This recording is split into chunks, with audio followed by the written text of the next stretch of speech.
Assalamualaikum warahmatullahi wabarakatuh. Waalaikumsalam warahmatullahi wabarakatuh.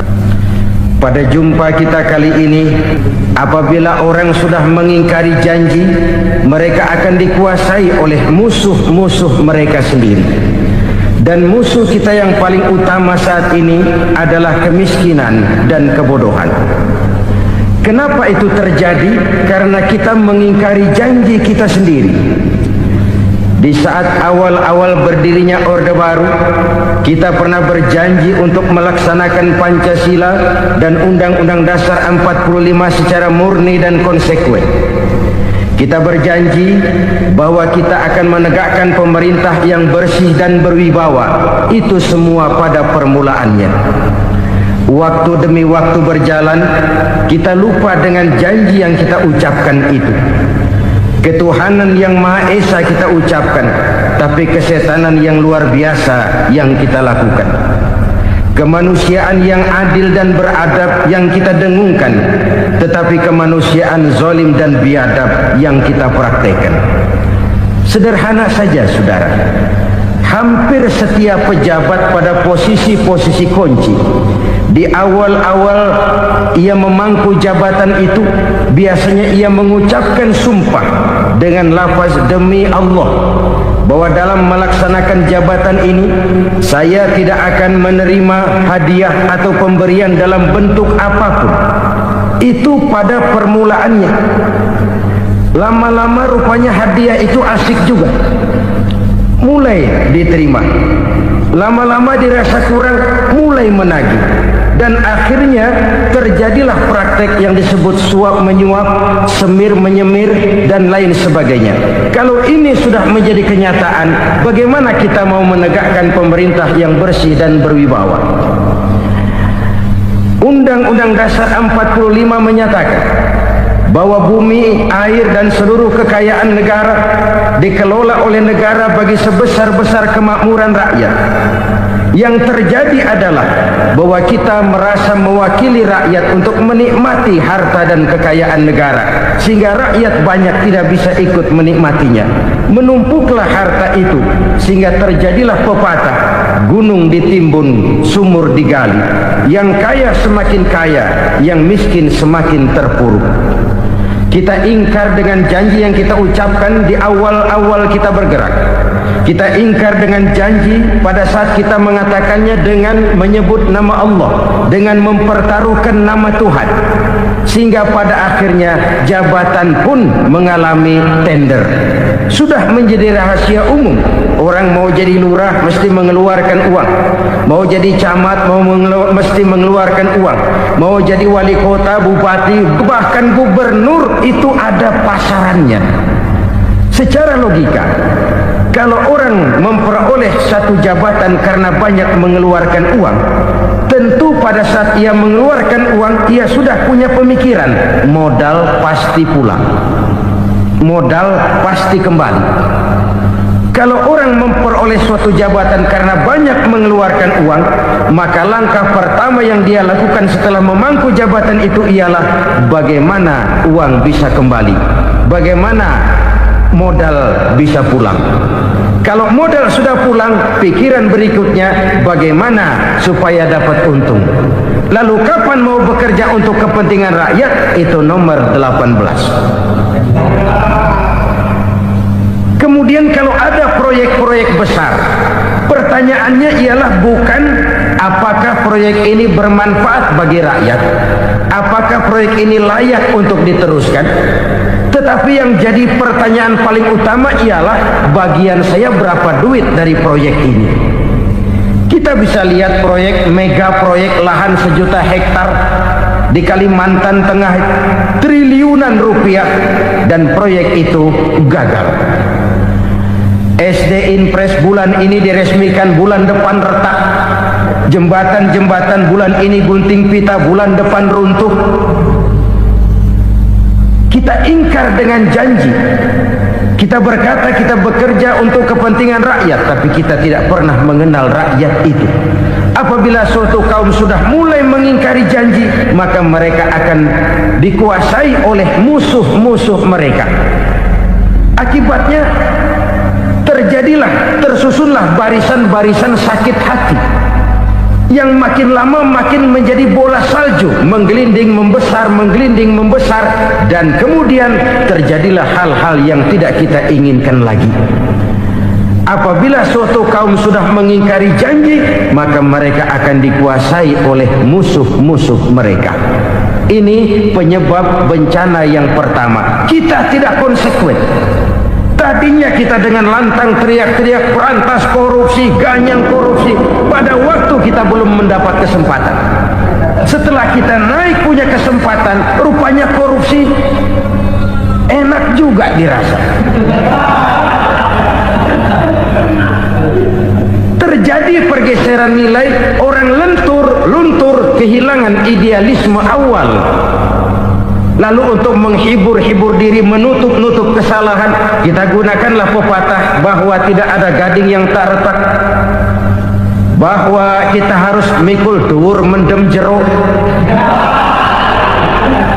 Itu semua cuma sebagai dalih agar kesalahan kita tidak dibicarakan orang lain. Padahal kita sendiri yang mengingkari janji.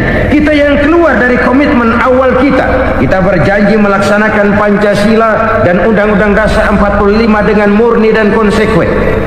Kita berjanji untuk menegakkan pemerintah yang bersih dan berwibawa. Namun dalam kenyataannya itu tidak kita laksanakan dengan sebagaimana mestinya. Kita bergeser, kita mengalami proses degradasi, peluncuran nilai, dan akhirnya terbentuklah barisan-barisan sakit hati yang semakin lama semakin membesar itu. Kita harus introspeksi. Memang kalau zaman sedang susah, biasanya kambing hitam laris, tukang kompor gentayangan. Itu dari dulu selalu mencari kambing hitam. Karena itu kita tidak bicara orang, kita tidak bicara siapa yang salah, kita bicara sistem, dan sistem itu bisa mengena siapa saja. Kalau orang sudah mulai mengingkari janji, bergeser dari komitmen awal, itu sudah mulai ia mengalami proses peluncuran, proses degradasi. Ini penyebab yang pertama. Kita tidak lagi konsekuen bahwa bumi, air, sumber daya alam adalah milik negara, dikuasai oleh negara, digunakan bagi sebesar-besar kemakmuran rakyat. Ternyata rakyat yang makmur itu tidak merupakan gambaran yang menyeluruh dari rakyat kita. Undang-undang dasar kita menganut ekonomi kekeluargaan, tapi yang kita praktekkan adalah ekonomi keluarga. Kalau bukan keluarga nggak dapat proyek, kalau bukan keluarga nggak dapat macam-macam. Kekeluargaan kita rubah menjadi keluarga, timbullah penyakit nepotisme. Kita bergeser, kita ingkari janji, dan kita anggap kita atasnamakan rakyat. Rakyat cuma sekedar jadi address, rakyat cuma sekedar jadi alamat, tetapi kehidupan mereka tidak banyak berubah dan tidak banyak terangkat. Kaum muslimin rahimakumullah, ini penyakit yang pertama, penyebab bencana yang pertama. Yang kedua, kata Nabi, wa ma hakamu bighairi ma anzalallah. Apabila hukum yang diterapkan sudah tidak lagi bersumber dari hukum Allah, illa fasya fihimul faqru, maka akan bertebaranlah kemiskinan di mana-mana. Ini artinya apa? Apabila hukum tinggal sebuah stempel, apabila hukum sudah diatur menurut kepentingan, apabila hukum sudah tidak lagi ditegakkan secara adil, maka kemiskinan merambah di mana-mana. Hukum diatur menurut selera orang yang sedang berkuasa, maka yang benar bisa jadi salah, yang salah bisa jadi benar. Hukum dalam kenyataan hidup berlaku seperti pisau. Pisau itu kan saudara lihat, yang namanya pisau dimanapun itu tajamnya ke bawah, ke atas tumpul. Kalau hukum itu kalau untuk rakyat, hukum itu tajam bukan main, cepat sekali dilaksanakan. Tapi giliran menengah ke atas yang gedean dikit berbuat salah, hukum tompul. Hukum pura-pura tidak dengar. Akibatnya terluka rasa keadilan rakyat. Satu kasus rakyat diam, dua kasus rakyat diam, tiga kasus rakyat diam, kasus terakumulasi di hati rakyat. Luka rasa keadilan, dan itu menjadi sumber bencana. Penjarahan, kita tidak setuju itu, tapi kita harus melihat kausalnya. Itu kan tidak berdiri sendiri, itu kan karena terlukanya rasa keadilan rakyat. Melihat kesempatan ini tidak merata. Kalau rakyat ini yang ngajukan kredit ke bank, walaupun jumlahnya cuma jutaan, ratusan ribu, susahnya 17 setan. Tapi ada orang-orang tertentu yang agunannya palsu, jaminannya palsu, bawa kata belece, bukan cuma miliaran, triliunan kredit bisa keluar. Terluka rasa keadilan, hilangnya kesempatan. Rakyat cuma dapat kesempitan, jarang dapat kesempatan. Dari lukanya rasa keadilan ini, memang ya entah lipstik, entah basa-basi, dibentuklah tim ini, dibentuklah badan pengawas ini, dibentuklah tim ini. Kalau membentur tahu, hancur tahu. Tapi kalau tim yang dibentuk membentur karang, bukan karangnya yang hancur biasanya, timnya yang bubar. Kenapa? Yang dibentur batu karang yang sangat keras. Kita main-main dengan hukum, kita tidak konsekuen dengan hukum. Luka rasa keadilan, dan itu terakumulasi. Edi Tamsil, rakyat tahu, terakumulasi, menguap begitu saja. Kasus-kasus lain rakyat tahu, menguap begitu saja. Ketidakadilan terakumulasi, mengendap di hati rakyat, menunggu ledakan. Pada saat sumbu meledak, rakyat tidak bisa dibendung lagi. Oke, kita tidak setuju dengan penjarahan, tapi jangan melihat itu sebagai peristiwa yang berdiri sendiri. Kenapa itu terjadi? Kausalnya kenapa?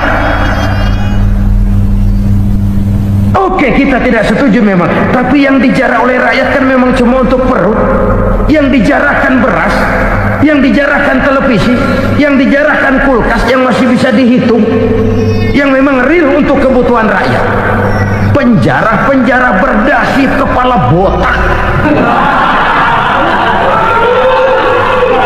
yang menguras uang rakyat habis-habisan, enak saja melenggang dalam kehidupan ini. Makin terluka rasa keadilan rakyat. Apabila hukum yang diterapkan sudah menyimpang dari keadilan yang diajarkan Allah, fasyafihimul fakru, bertebaranlah kemiskinan. Aneh, memalukan, memilukan. Sebuah negara agraris yang katanya pulaunya hijau royo-royo, Gemari Palau Jenawi Toto Tentem Kertora Harjo, yang tahun 93 pernah mendapat penghargaan dari FAO, Badan Pangan Sedunia, sebagai negara yang berhasil dalam swasembada pangan. Sekarang ini kita terpaksa betul beli beras dari Vietnam, beli beras ke Kamboja, beli kedelai dari Kamboja. Kenapa? Lahan sawah kita habis ditanami pabrik. Teknologi kita, teknologi loncatan yang non-applied, tidak terpakai oleh kita. Lantas lahan yang tidak bisa kita tanami, kita paksakan lahan-lahan gambut menjadi tanah pertanian yang subur dengan biaya triliunan, dan kita gagal. Kita cari jarum dan kapak hilang. Kita mau jadi negara industri dengan loncatan teknologi yang maju, kita lupakan pola pijak kita sebagai negara agraris, dan akhirnya kita kecolongan. Lihatlah dewasa ini, rakyat kita antri sembako di mana-mana. Di sebuah negara agraris, ketidakadilan melahirkan kemiskinan, kemiskinan moral dan kemiskinan material. Kemiskinan moral, rakyat nggak percaya lagi sama pejabat. rakyat mengalami krisis figur. Orang kalah lu ngomong dah ember.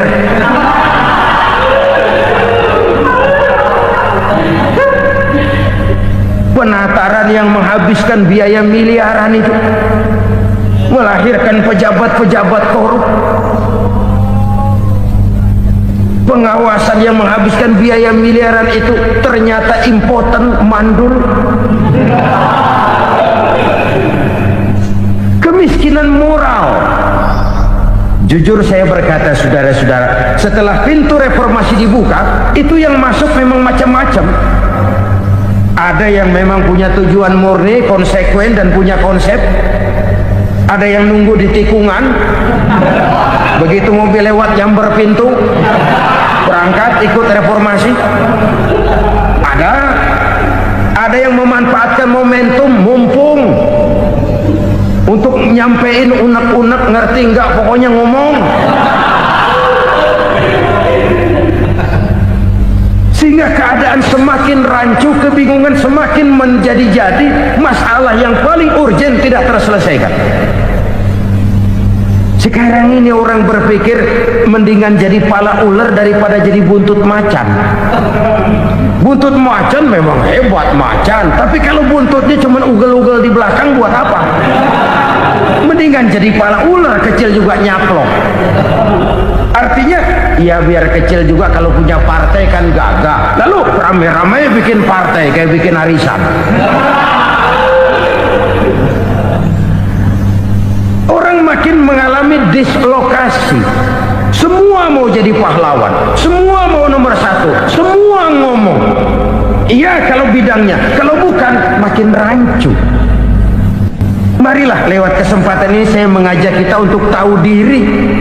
Biarkan politisi ngomong politik, biarkan ekonom menata ekonomi, biarkan praktisi bicara soal hukum, biarkan rakyat munajat, istighfar, mohon pertolongan Allah.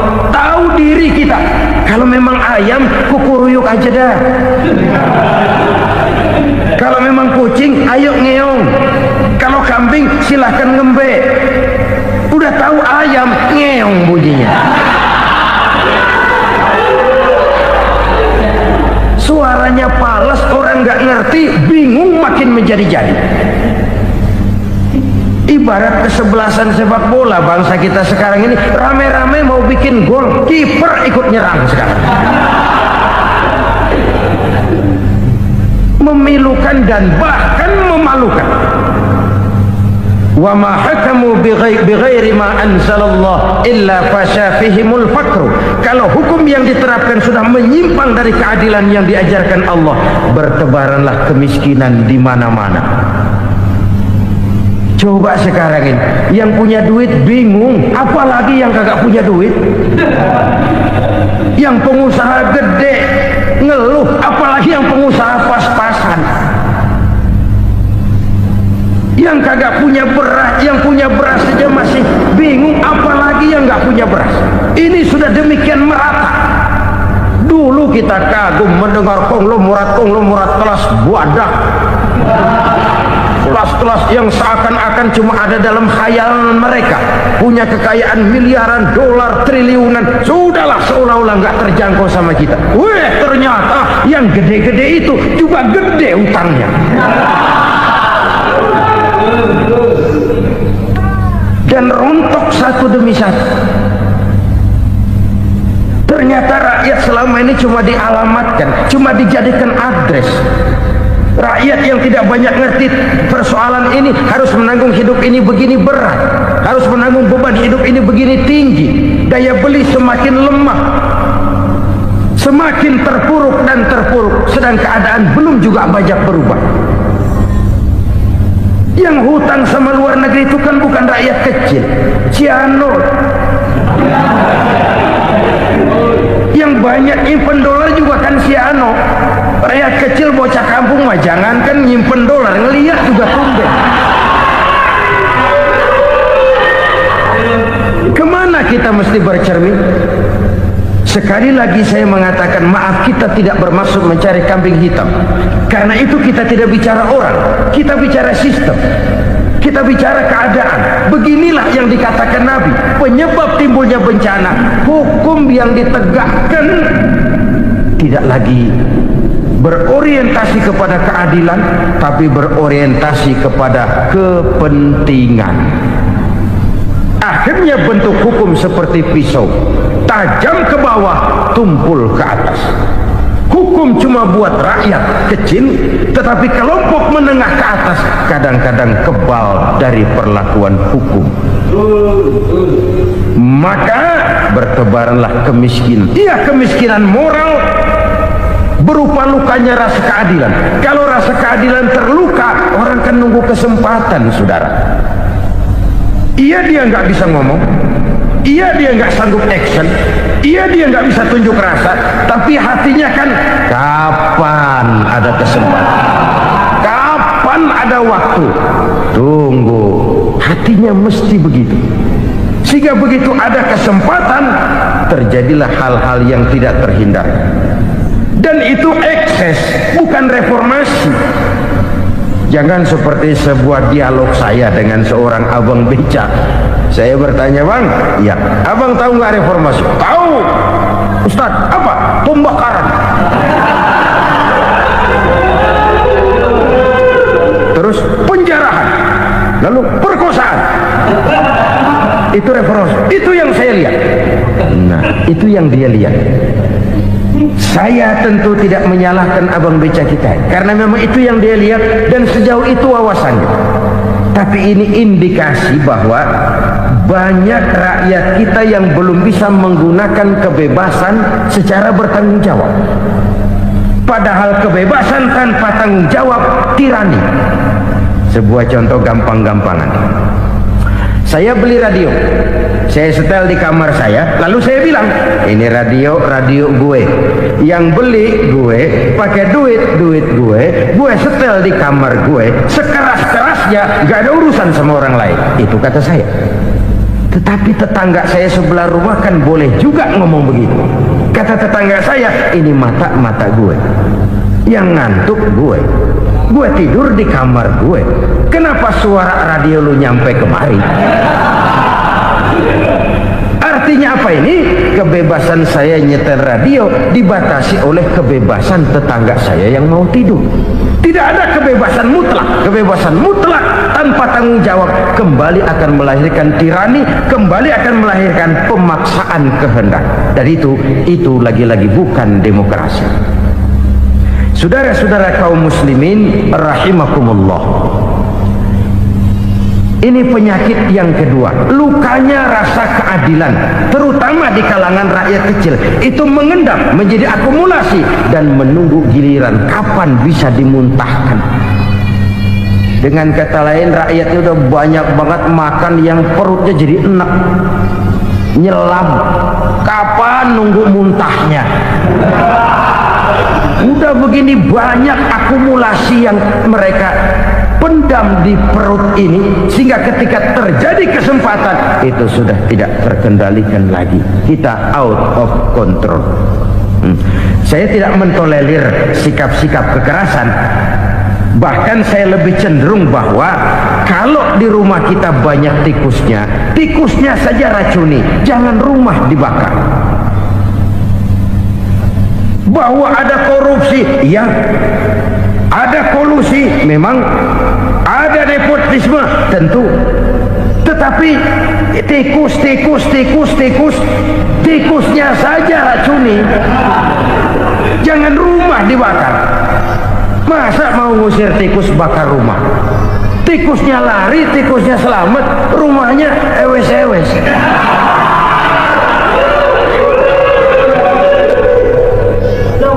Tikus selamat, rumah nggak punya, masalah nggak terselesaikan dengan sebagaimana yang kita harapkan. Kita sepakat ini negara hukum, dan di hadapan hukum semua manusia itu sama. Itu prinsip yang diajarkan Allah. Al-musawat bainan nas fi takalifil ahkam. Semua manusia sama dalam berhadapan dengan hukum Allah Subhanahu wa taala. Kalau hukum sudah pandang bulu, itu jelas yang enak yang banyak bulunya. siapa yang banyak bulunya? Monyet. Kalau hukum pandang bulu, monyet keenakan.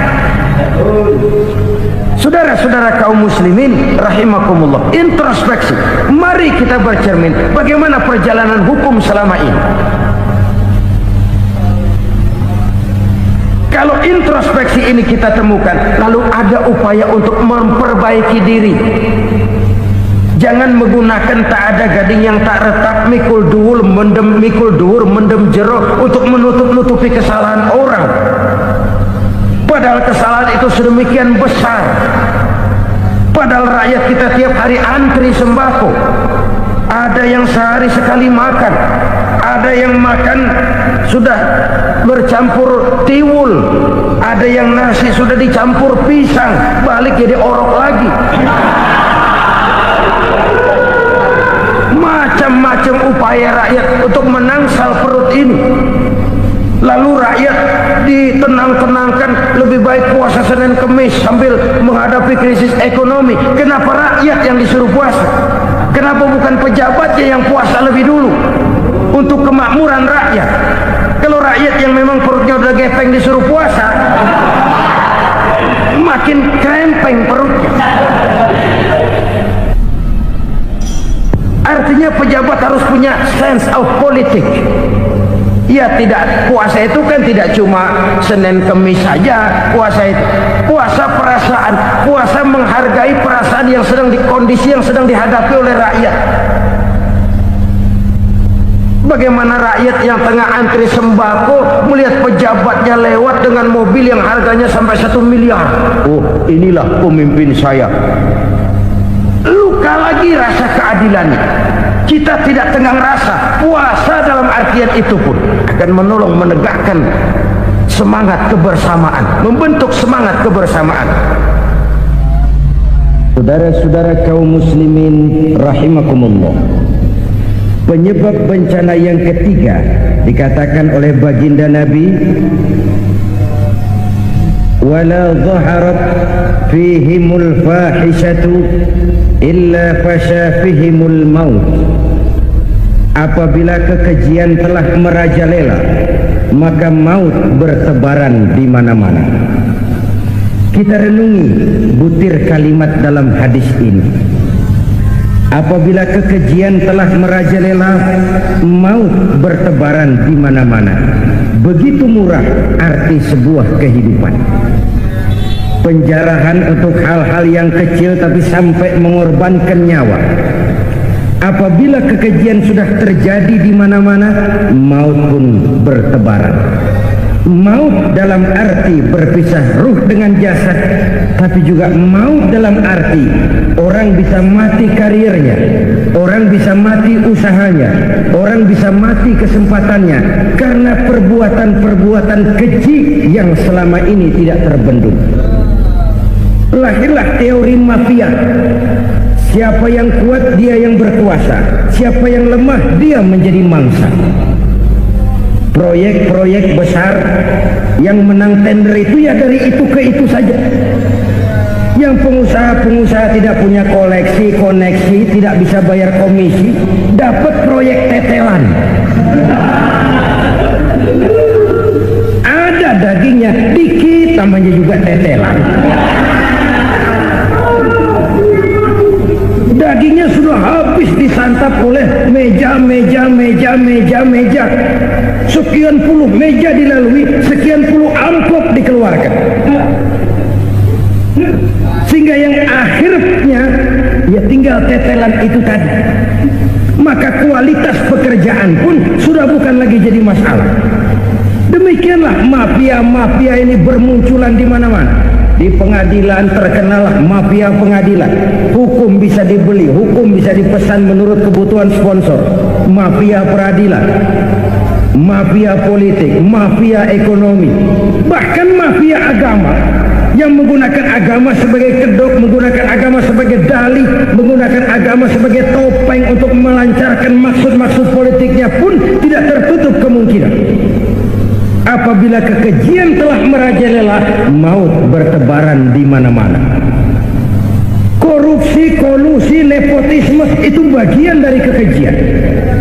Kita selama ini kalau mendengar maksiat, itu yang terbayang cuma judi, mabuk, zina. Ya itu maksiat. Tapi korupsi, kolusi, nepotisme itu juga maksiat dalam bentuk lain. Kalau ini sudah bertebaran, maka maut terjadi di mana-mana. Jangan bayangkan cuma mati orangnya, itu sih kewajiban. Yang menyakitkan itu orangnya masih hidup tapi dibikin mati, karirnya mati. Kenapa? Karena yang diperlukan bukan cuma orang pinter tapi orang taat. Biar pinter, kalau nggak taat minggir. Biar bodoh, kalau taat bisa nyenangin atasan, bisa nyemur. Kumaha juragan wae aya nama. Itu yang kadang-kadang dapat penghargaan. Tidak ada prestasi kerja kecuali bikin senang orang di atas. Kita lihat di desa-desa jalan rusak. Kalau ada berita pejabat anak mau turun, jalan rata sekali. Sampai tanah dari mana aja dikeruk buat ngeratain tuh jalan. Pejabat pulang legok lagi jalanan. Katanya kita kerja buat rakyat, nyatanya kita cuma melayani atas. Kenapa? Terjadi lingkaran setan. Seperti kata lagu Dul Sumbang itu. Mahasiswa takut sama dosen, dosen takut sama dekan, dekan takut sama rektor, rektor takut sama menteri, menteri takut sama presiden, presiden takut sama mahasiswa. Muter balik lagi, lingkaran setan, lingkaran setan. Saudara-saudara kaum muslimin rahimakumullah, kekejian yang merajalela, praktek-praktek mafia yang tertuang dalam kehidupan sehari-hari menyebabkan orang mati karirnya, jasad masih hidup, karir mati, itu menyakitkan. Mati bisnisnya. Rakyat kecil pernah senang ketika cengkeh booming, harganya bagus, rakyat banyak yang pergi haji. Lalu mau ditata, lahir tata niaga cengkeh, malah amburadul. Harga cengkeh jatuh, petani cengkeh kecil menjerit. Siapa yang untung? Segelintir orang. Masihkah kita pakai atas nama rakyat untuk kepentingan nasional? Padahal yang nyanyi cuma segelintir orang. Masihkah kita mau bohongi rakyat ini dengan mobil nasional tapi bikinan Korea? Masihkah kita mau bermain verbalisme, bermain kata? Ini sebuah masa lalu yang tidak perlu terulang lagi untuk masa-masa yang akan datang. Kekejian merajalela, orang mati karir. Bisa mati usaha, mati bisnis. Usahanya maju, dirangkul, hancur. Usahanya maju, dipukul, hancur, tenggelam. Bahkan yang memilukan dan memalukan badan-badan usaha milik negara itu dikebiri sedemikian rupa sehingga tidak menghasilkan hal-hal yang bermanfaat buat negara. Saudara-saudara kaum muslimin rahimakumullah, kalau nafsu yang sudah mengatur itu semua, maka kekejian pun merajalela. Orang sudah pakai teori mafia, yang kuat dia yang menang, yang kuat dia yang berkuasa, yang lemah silakan minggir di sudut-sudut kehidupan. Kalau kekejian seperti ini merajalela, maut bertebaran di mana-mana. Banyak orang mati karirnya, banyak orang mati usahanya, banyak orang mati imajinasinya. Sekarang ini dalam dunia seni, yang banyak karyawan seni, bukan seniman. Seniman itu kan dilahirkan. Lain seniman, lain karyawan seni. Sekarang yang banyak karyawan seni, bukan seniman. Mati karir, mati imajinasi, mati improvisasi. Sehingga kehidupan persis sinetron. Sinetron itu Yang kita lihat rumah mewah, yang kita lihat rumah bagus. Gak pernah kita lihat di sinetron kita ini rakyat antri sembako. Kita dijejali hal-hal yang indah, yang wah, yang membuat kita tenggelam dalam gaya hidup instan, tenggelam dalam gaya hidup wah. Kita lupa dengan realitas keseharian di tengah-tengah masyarakat kita. Lahirlah kelompok-kelompok selebritis, dibesarkan oleh berbagai media. Selebritis pilek aja masuk koran, pilek.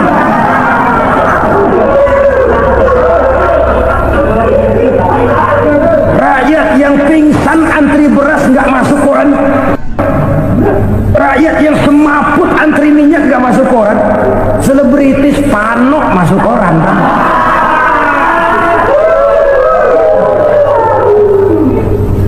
Kita besarkan hal-hal kecil, kita kecilkan hal-hal besar. Kenapa? Kita mengejar oplang, kita profit oriented, tidak lagi berorientasi kepada realitas hidup yang kita hadapi ini. Kalau kekejian sudah merajalela, kata Nabi, maka maut bertebaran di mana-mana. Maut dalam artian maut, coba lihat sekarang begitu murah nyawa. Karena 1000 perak orang mau nusuk bunuh.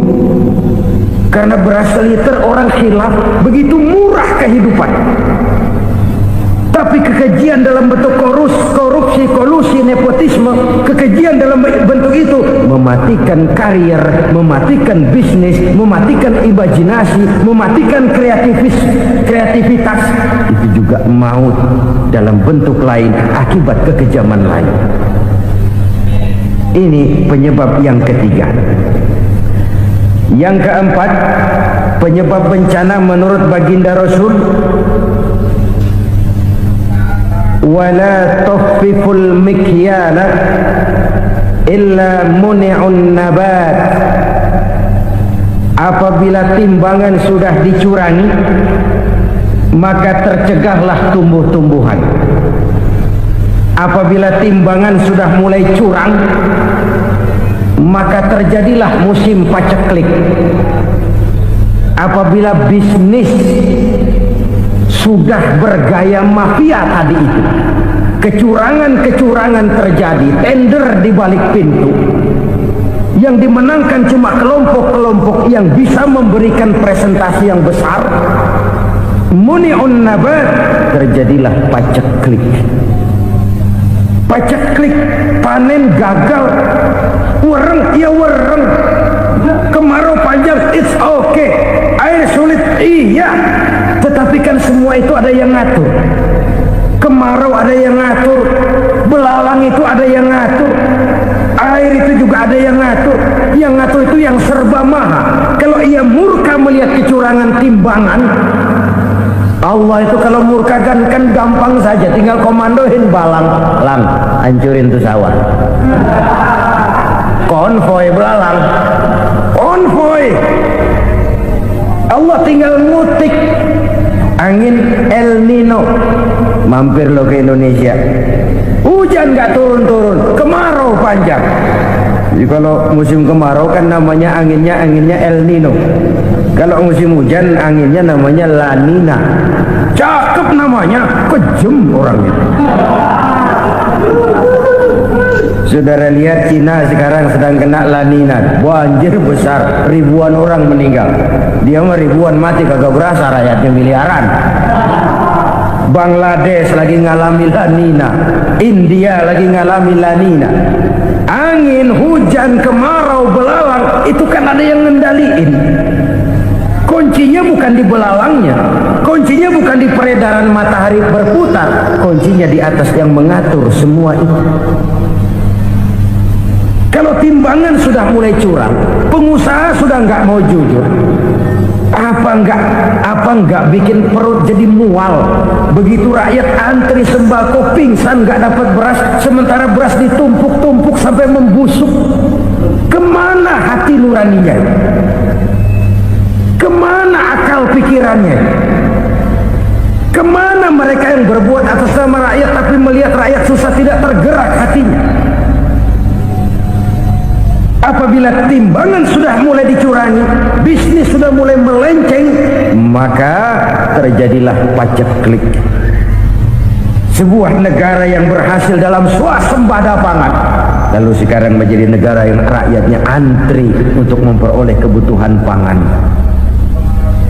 Saudara-saudara kaum muslimin rahimakumullah, ini intinya adalah kecurangan. Kalau kecurangan sudah terjadi di mana-mana, dan ini milik siapa saja, bukan soal tempat, bukan soal jabatan, soal manusianya, SDM-nya. Kecurangan tidak cuma terjadi di kantor, di masjid bisa terjadi kecurangan. Korupsi tidak hanya bisa terjadi di kantor, di madrasah bisa ada korupsi. Faktor manusianya, ini soal SDM. Kecurangan yang besar, tentu besar lagi kerugiannya. Kecurangan yang kecil, kecurangan sehari-hari, pedagang-pedagang kecil ngurangi timbangan, barang yang buruk dikatakan baik, yang baik dikatakan buruk, itu merugikan perorangan. Kecurangan yang besar merugikan bangsa dalam bentuk total, dalam bentuk seutuhnya. Nah, kecurangan-kecurangan seperti ini rakyat kan lihat, rakyat kan tahu, dan itu kembali terakumulasi di sini, pegel. Dan jangan lupa, rakyat yang nggak ngomong itu, rakyat yang nggak bersuara itu, batinnya menjerit, jeritannya menggoncang aras, dan itu didengar Allah. Yadullah fauqal jamaah, kata Nabi, tangan Tuhan di atas orang banyak. Jeritan hati rakyat menggoncang aras. Rakyat yang terlalu banyak dizolim, rakyat yang terlalu banyak dirugikan, ya rakyat yang terlalu banyak di atas namakan, menjerit batinnya, menggoncang aras, dan Allah bisa menggerakkan apa saja untuk membuat satu situasi. Allah bisa menggerakkan apa saja untuk membuat satu situasi. Saudara-saudara kaum muslimin rahimakumullah, ini faktor yang ketiga, timbulnya kecurangan. Faktor yang keempat maksud saya. Yang kelima, penyebab timbulnya bencana menurut baginda Nabi, wala muni'uz zakat wala muni'uz zakat illa hubbisa anhumul qatr. Apabila zakat enggan dibayar, maka tercegahlah qatrun. Qatrun ini kalau bahasa kita sembako. Maka tercegahlah kebutuhan-kebutuhan yang kita perlukan. Ini, kita tidak meragukan bahwa yang kita tuju adalah masyarakat yang adil dalam kemakmuran dan makmur dalam keadilan. Nah, antara kemakmuran dan keadilan ini memang sering tidak bisa berjalan seiring. Pada saat kemakmuran kita kejar, ekonomi kita pacu, ada nilai-nilai keadilan yang tertinggal. Pada saat nilai keadilan kita tegakkan benar-benar, ada unsur-unsur kemakmuran yang terabaikan. Oke, kita bisa mengatakan kasus. Oke, kita bisa mengatakan itu sebagian kecil. Tapi kalau sebagian kecil, lama-lama kan jadi sebagian besar. Oke, kita mengejar kemakmuran. Pertanyaannya, kemakmuran untuk siapa? Oke, kita berikan kelompok tertentu kue yang besar dengan harapan nanti dia bagiin kuenya kepada yang kecil-kecil. Tapi kenyataan, mereka yang dapat kue besar akhirnya malah lupa diri dan lupa daratan. Mau makin besar, mau makin besar, mau makin besar, malah memeras yang kecil-kecil ini. Sekarang kan yang kecil modali yang besar. Ramai-ramai buka bank, ternyata kamuflase. Uang banknya untuk kredit perusahaannya sendiri. Nasabahnya rakyat kecil. Artinya apa? Rakyat kecil disuruh modalin orang yang udah gede. Ini kan sumber geledek urusan.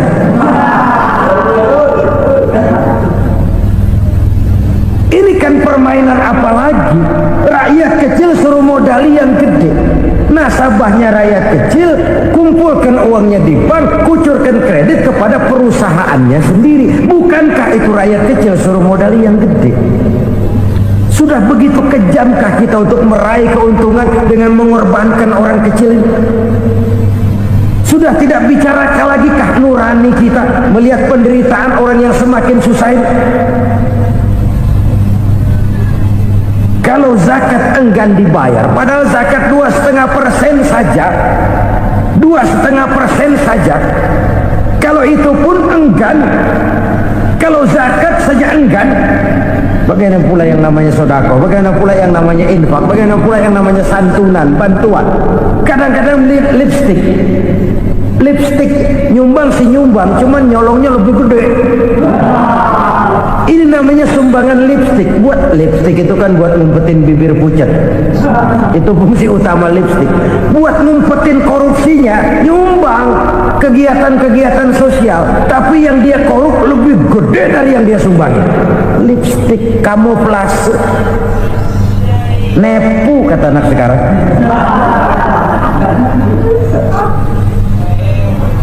Saudara-saudara kaum muslimin rahimakumullah, demikian berat kewajiban zakat ini sampai di zaman Sayyidina Abu Bakar pernah keluar komando perangi orang yang enggan membayar zakat. Perangi, karena fungsi zakat adalah menjembatani antara si kaya dengan si miskin.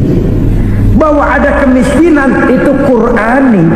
Allah menyatakan, aku melebihkan rezeki sebagian kamu dari yang lain. Ini kan kesenjangan.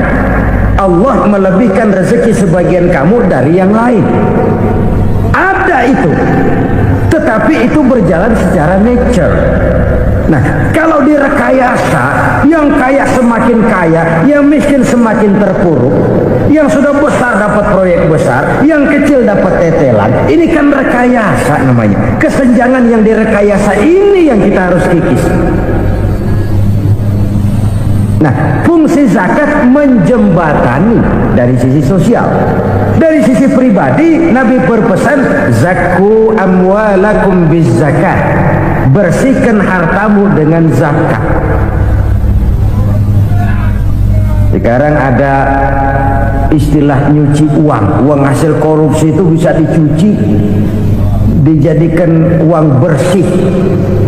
Bukan pakai rinso, bukan. Pakai politiknya koruptor, diolah sedemikian rupa sehingga jadi uang resmi. Sudah memutik, itu termasuk yang disebut kejahatan kerah putih, white collar crime. Kejahatan kerah putih, kejahatan pakai dasi, kejahatan kelas kakap. Makanya orang mendingan goblok kagak bener daripada pinter kagak bener. Goblok kagak bener itu gampang ngurusinnya, pinter kagak bener ini yang berabe bener ngurusinnya.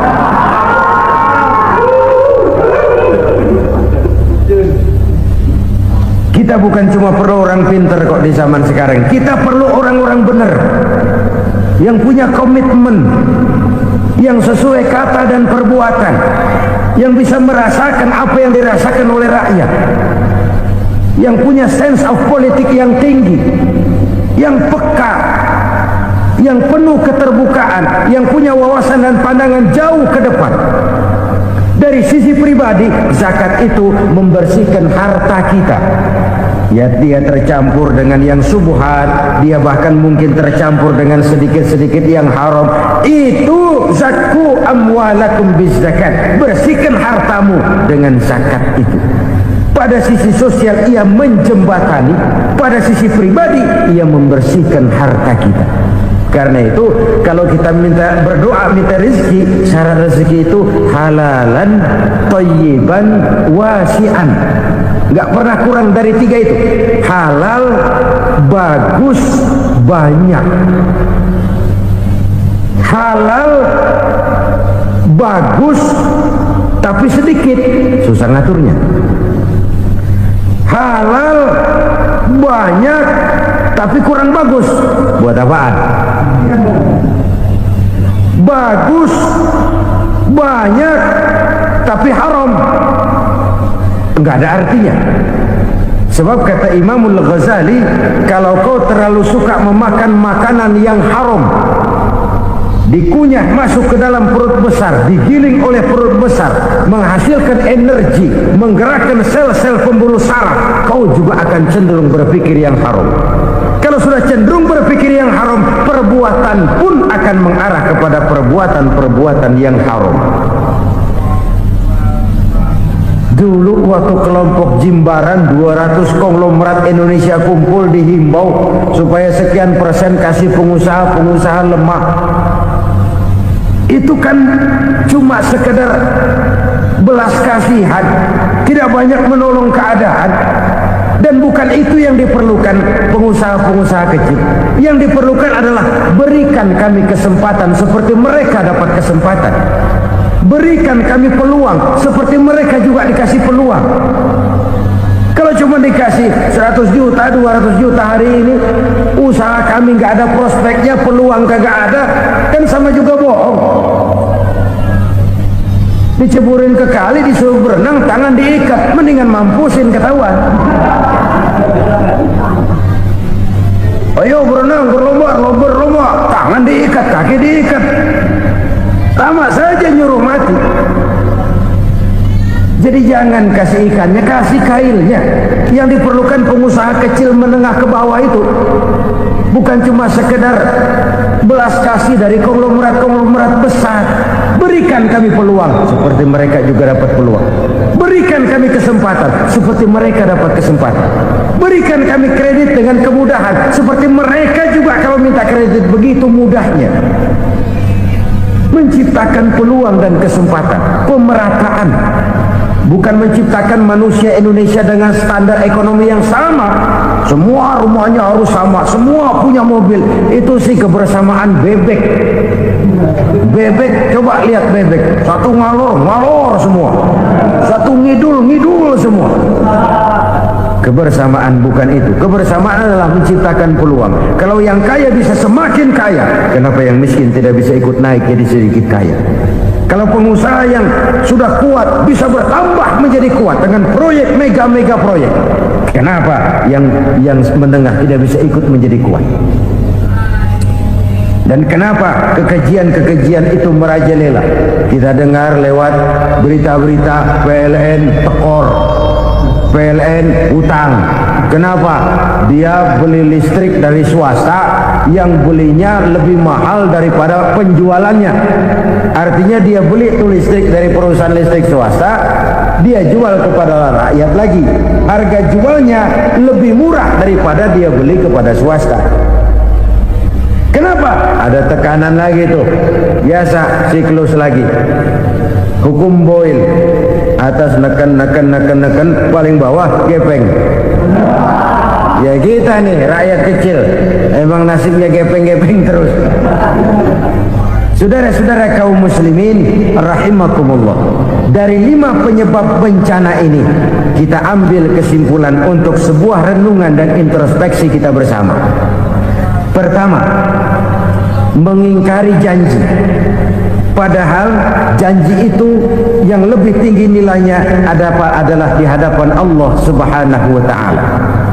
Baik wakil-wakil rakyat di parlemen maupun pemimpin-pemimpin rakyat di dalam kabinet, apabila memangku suatu jabatan, selalu mereka mengawali dengan sumpah, dan sumpah itu dimulai dengan demi Allah.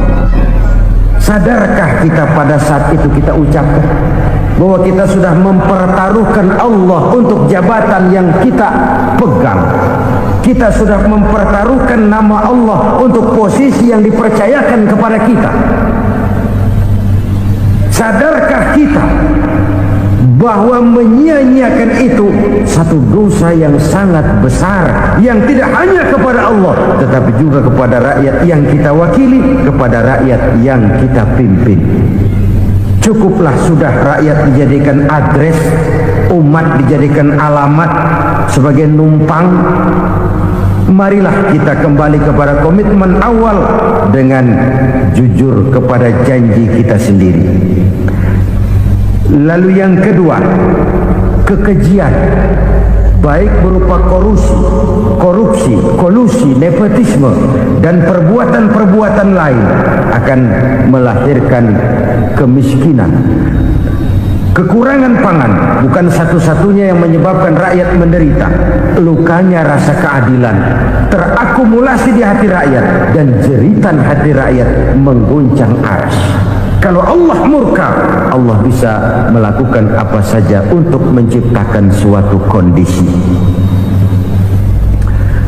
Faktor yang ketiga adalah praktek mafia menebarkan maut, baik orang yang mati jasad dan rohaninya maupun orang yang mati karirnya, mati kejujurannya, mati usahanya, mati imajinasinya. Hilang kreativitas kita sebagai bangsa. Faktor yang keempat, kecurangan-kecurangan di bidang usaha, di bidang tender, mengandalkan menjual kekuasaan. Dan memang repot kalau penguasa jadi pengusaha. Mau atau tidak mau, kebijakan-kebijakan kekuasaannya akan memperkuat jaring-jaring usahanya. Dan pada saat itu objektivitas sulit ditemukan lagi. Lalu yang kelima, keengganan membayar zakat, menumpuknya kekayaan negara pada kelompok-kelompok tertentu. Ini akan melahirkan paceklik yang berkepanjangan. Menumpuknya kekayaan dan harta negara pada kelompok-kelompok tertentu akan melahirkan paceklik dan kemiskinan yang berkepanjangan. Marilah kita sadar, marilah kita merenung bahwa keengganan kita membayar zakat menciptakan pemerataan pada akhirnya akan menjadi musibah buat kita semua. Saudara-saudara kaum muslimin rahimakumullah, sekian dulu jumpa kita kali ini.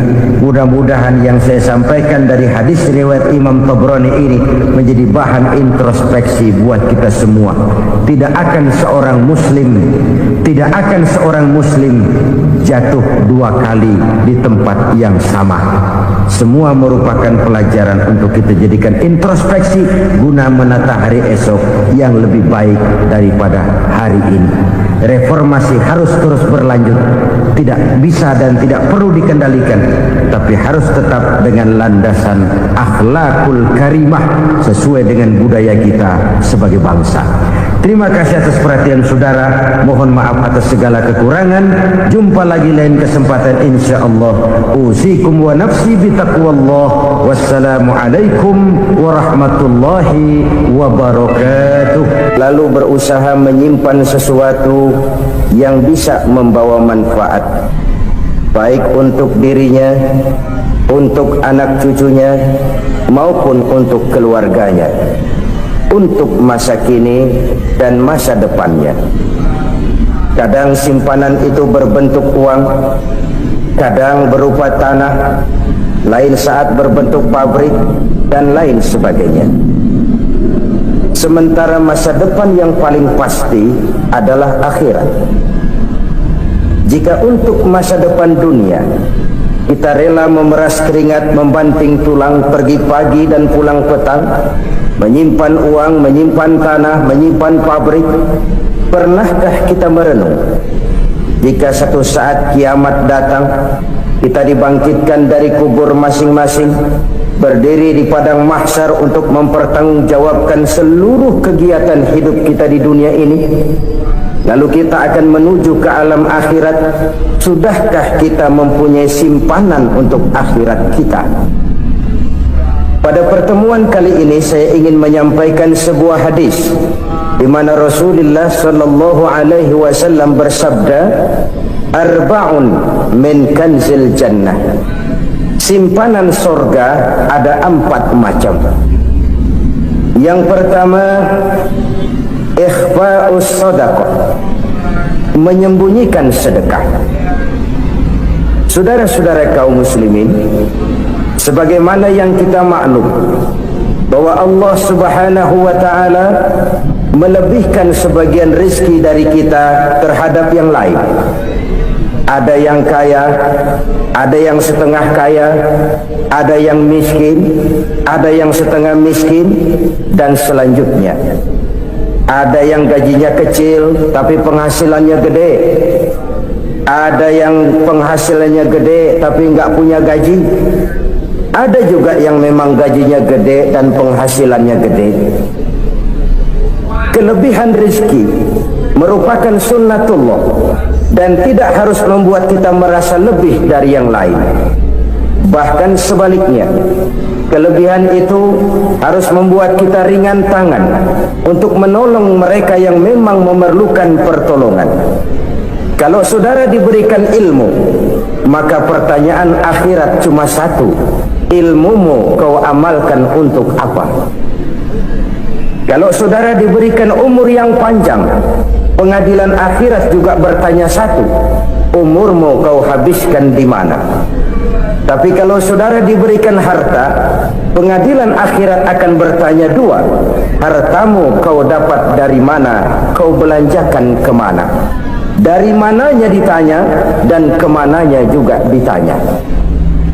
Oleh karena kita akan dimintakan pertanggungan jawab, maka amanah yang bernama harta ini harus kita gunakan dengan sebaik-baiknya. Ada penggunaan yang merupakan kewajiban, itu zakat namanya. Ada penggunaan yang sewaktu-waktu, itu infak namanya. Ada yang lebih sewaktu-waktu lagi, dan itu sedekah namanya.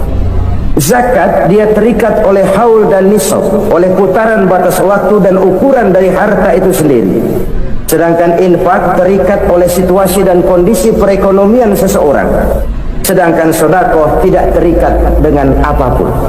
Dalam kondisi seperti apapun kita bisa melakukan sedekah dengan yang terkecil sekalipun.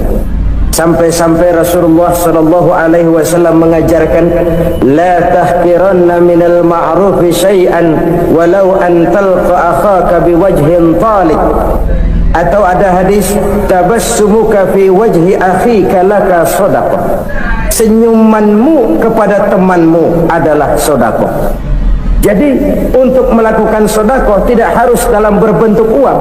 Dengan ilmu kita bisa sedekah, dengan tenaga kita bisa bersedekah, dengan pikiran kita bisa bersedekah, bahkan senyum kepada teman itu pun sedekah. Jadi kalau sedekah dengan uang memang belum punya uang, nyengir aja banyakin. Itu asal pada tempatnya, jangan lalu ketemu tiang listrik cengengesan. Tentu tidak pada tempatnya dan tidak wajar. Nah, sedekah yang paling dicintai Allah adalah sedekah yang disembunyikan. Artinya jauh dari sifat riya. Kan kadang-kadang ada orang sedekah itu disebutkan namanya, apa tidak bagus? Kalau memang niatnya ikhlas, ya bagus-bagus saja untuk memberikan sugesti kepada yang lain. Di bulan bin bulan nyumbang sekian diumumkan, boleh kalau niatnya untuk memberikan rangsangan kepada yang lain supaya dia menyumbang lebih besar dari orang tadi.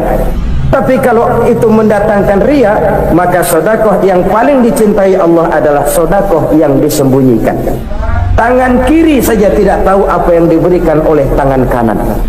Sedekah yang dilakukan dengan ikhlas akan merupakan perbendaharaan surga, tersembunyi dari pandangan orang lain, tidak seorang pun tahu. Karena memang sikap yang baik adalah melupakan kebaikan dan mengingat kesalahan. Itu salah satu ciri orang bahagia. Orang yang selalu mengingat kesalahannya dan berusaha melupakan segala kebaikannya. Kalau dia akan berada kebaikan, dia tidak bisa ikut, dia merasa rugi karena dia merasa belum pernah berbuat baik. Tapi kalau akan melakukan kesalahan baru, dia ingat kesalahan yang sudah-sudah, sehingga terhalang baginya untuk melakukan satu kesalahan baru. Demikianlah saudara-saudara, bahwa Allah melebihkan rezeki sebagian kita dari yang lain agar terjadi tolong-menolong dalam kehidupan ini.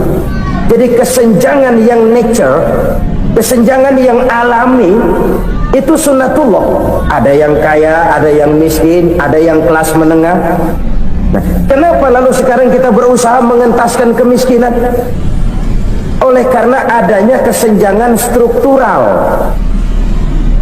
Kalau yang kaya bisa semakin kaya, kenapa yang miskin tidak bisa naik jadi ikut sedikit kaya? Sebab pada dasarnya Islam adalah agama yang sejak turunnya sudah berupaya memerangi kemiskinan. Bahkan dikatakan kemiskinan itu mendekatkan kepada kekufuran. Orang kalau miskin udah dekat banget sama kafir, gampang menjadi kafir. Berapa banyak saudara-saudara kita yang oleh karena soal perut, oleh karena soal materi, terpaksa meninggalkan dan menanggalkan akidahnya, menjual petunjuk yang diberikan Allah dengan hak kesenangan dunia yang cuma sebentar ini. Na'udzubillah summa na'udzubillah. Jadi makin kita sembunyikan suatu sedekah, semakin banyak perbendaharaan kita di surga. Sedekah yang paling dicintai Allah adalah sedekah yang disembunyikan. Malahan ada seorang sufi, dia punya kebiasaan kalau pergi sholat Jumat dia bawa uang, itu uang dia taruh di bawah tikar masjid. Dia niat sedekah kepada siapa saja yang nemuin itu duit. Maksudnya apa? Supaya yang nemuin nggak tahu siapa yang punya duit. Demikian dia saking ingin menyembunyikan sedekahnya. Karena sifat riya itu bisa memakan amal kita sendiri. Riya itu termasuk menyebut-nyebut kebaikan kita. Orang yang suka nepuk dada, sedikit-sedikit ngitungnya kalau nggak gua. Tuh kalau nggak gua tuh yang belas itu kalau nggak gua. Iya kalau nggak lu kenapa emang? Orang yang suka menepuk jasa, biasanya memang begitu saudara-saudara. Kalau perang lagi berkecamuk, orang nggak sempat ngaku jadi pahlawan. Tapi begitu perang selesai, yang kagak kenal bedil ngaku pahlawan. Itu sesuatu yang biasa. Oleh karenanya, orang-orang yang ikhlas dalam bersedekah, disembunyikannya sedekah itu Allah cinta betul. Malahan ada hadis memberikan jaminan, inna shadaqatal mar'il muslimi tazidu fil umri wa tadfa'u mitatas su'i. Sesungguhnya sedekahnya seorang mukmin tazidu fil umri, bisa menambah umur panjang, wa tadfa'u mitatas su'i, dan menyelamatkan manusia dari mati secara su'ul khatimah. Jadi siapa yang kepengen panjang umur, banyaklah sedekah. Yang bosan hidup, pelit terus. Sedekah menambah panjang umur dan menyelamatkan manusia dari mati secara su'ul khatimah.